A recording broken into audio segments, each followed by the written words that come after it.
We turn our attention now to the Denver Broncos, one of the teams that I guess had such a disappointing season last season. The Russell Wilson gamble, Kieran, really not paying off for them. And this is kind of a put up or shut up year for Sean Payton, you'd have to feel.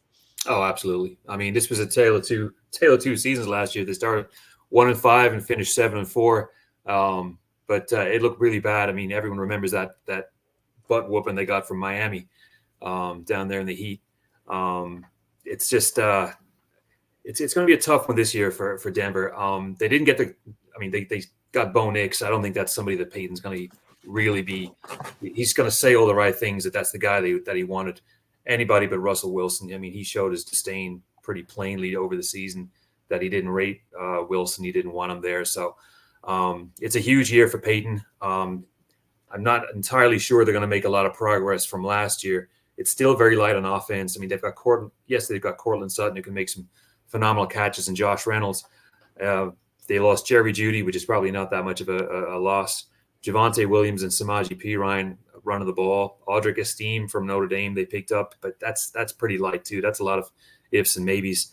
The O-line is really the only thing they can hang their hat on. You know, Garrett Bowles and a lot of big horses in the front. It's going to be another struggle for Denver. I mean, they're in a tough division as it is. They also have to play. They got to play the NFC South and the AFC North over the course of the season. So that's a lot of tough, bruising games. And when you think about the teams that in that division, you think of the Chiefs. Who's the standout defensive player? Chris Jones. The Raiders got Max Crosby and Wilkins.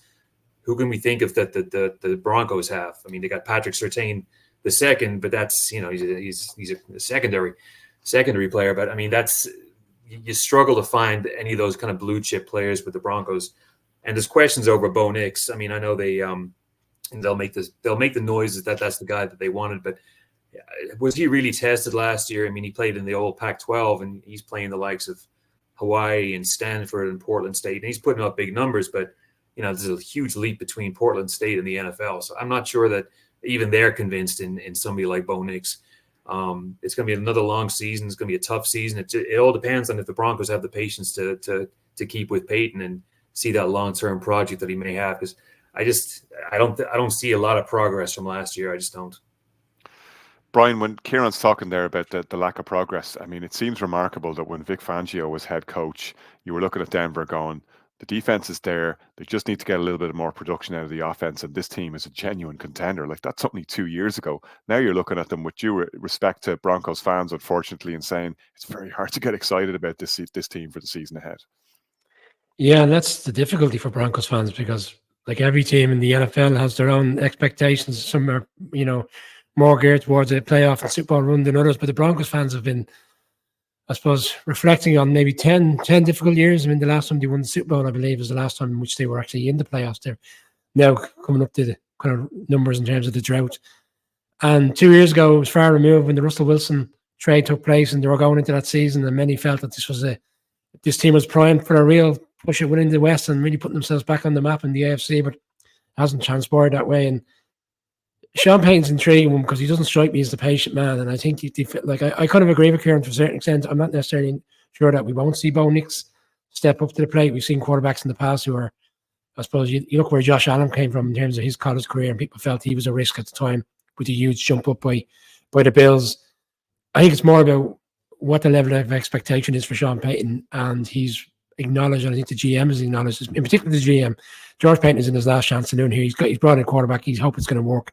We're not convinced it's going to work entirely, but Sean Payton doesn't strike me as a patient man, and I wonder, next year if it's not playing out or not moving in the general direction which he hopes, he might decide, this just isn't for me anymore, and I'll have another stab for it. Bearing in mind, 12 months ago, I'm not entirely convinced he wanted the job in the first place.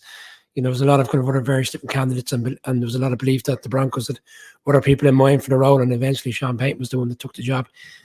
I think ultimately it's about where this team goes in terms of the quarterback and how much they develop this year. They've got some nice players in offense. I agree with Kieran. There's no standouts maybe outside of Patrick Surtain, and again, you're in it really, really difficult as a division, and even the schedule isn't kind either.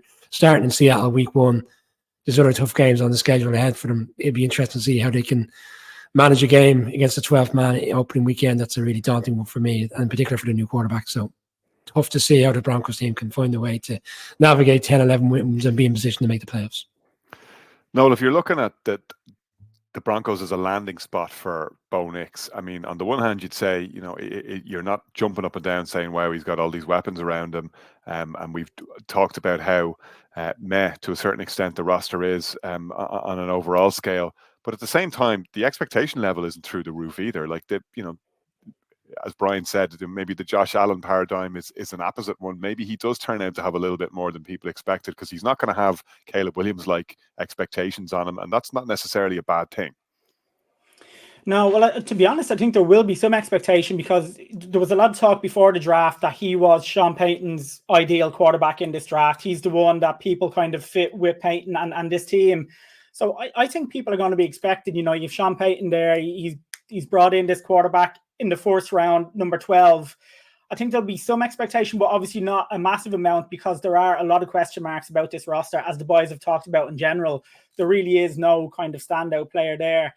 They've obviously loaded up on quarterbacks in the offseason. So if Bo Nix does start, we'll see, how long he'll actually get that run. As Brian said, you kind of don't see Payton as being that kind of person with a lot of patience. But I just have to follow the guys. I don't really know what to make of where this Broncos team can go. I don't see anything really positive for them going forward. But again, who knows? Young quarterback, first round. Maybe there will be something in there that we just haven't seen yet that Sean Payton can bring out of him. And maybe with not the greatest NFL cast around him, but he will still have better players around him than he had in college. Maybe that can draw something from him as well.